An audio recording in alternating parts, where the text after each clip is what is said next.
I wonder what's on TV today. I'm just gonna check out the news.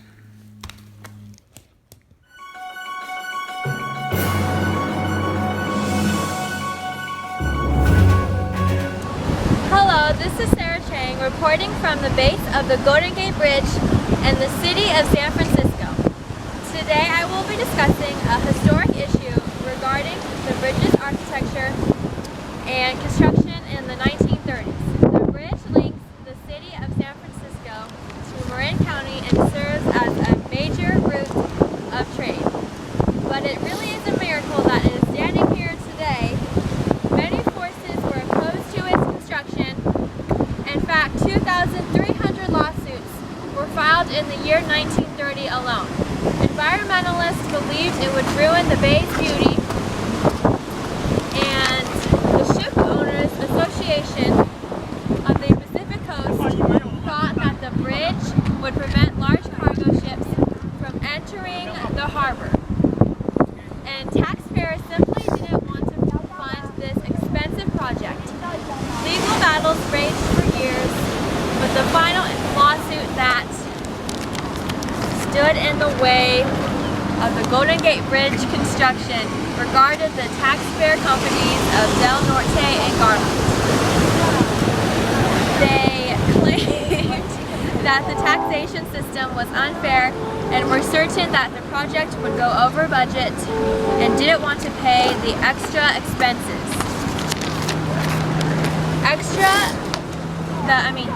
The judge, however, ruled in favor of the Golden Gate Bridge District.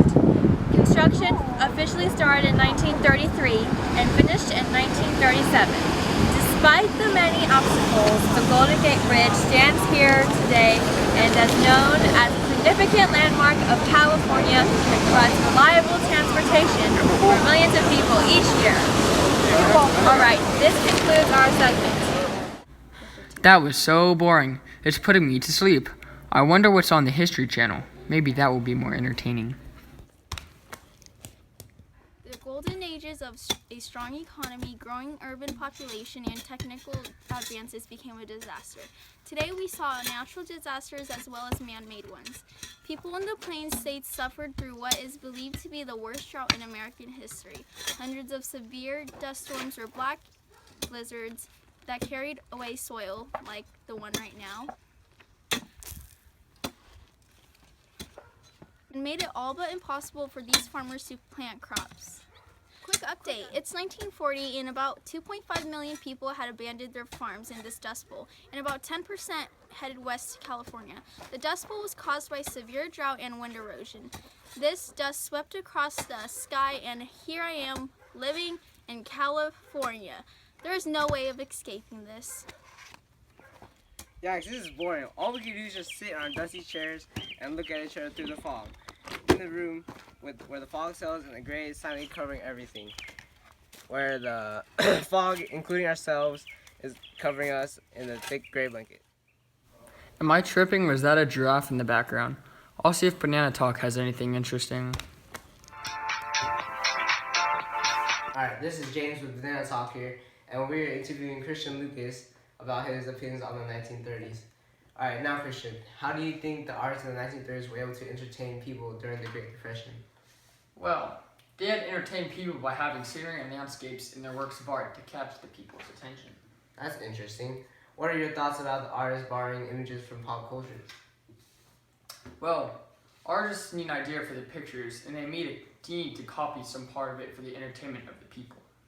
Do you think that President Roosevelt's New Deal had affected the arts in a good way or in a bad way? Well, yes, because when Roosevelt made this deal, he had supported regional arts by giving them the money they needed. Now, onto your commercial break.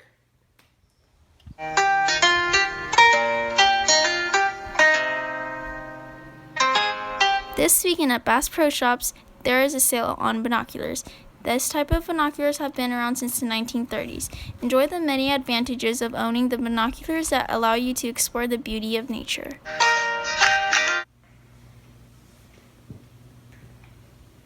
Alright, I'm here with Christian Lucas, and we're doing an interview about the 1930s.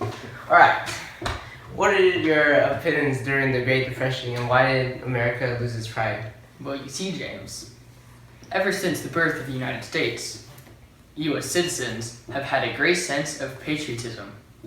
All of the big conflicts, such as the American Revolution and the Civil War, had boosted. Sorry, I had just a little cough. I had some NyQuil last night. Anyways, morale all across the nation. However, the Great Depression did quite the opposite. That's interesting. Right. So how did art play a role in these dark times? Well, you see, during the Great Depression, many privately owned theaters went out of business. Due to this, art that did not appeal to major audiences did not sell. Sorry, I sneezed. Nah, it's all cool. Obviously. All good. Alright, so what were the popular forms of American art that emerged in the 30s? Good question. Well, you see, there are many new art styles that were born in the 30s, but the most famous were realist and abstract expressionism. Wow, what a weird arrangement of shows today. What's up with the 1930s? That's too much TV for me today.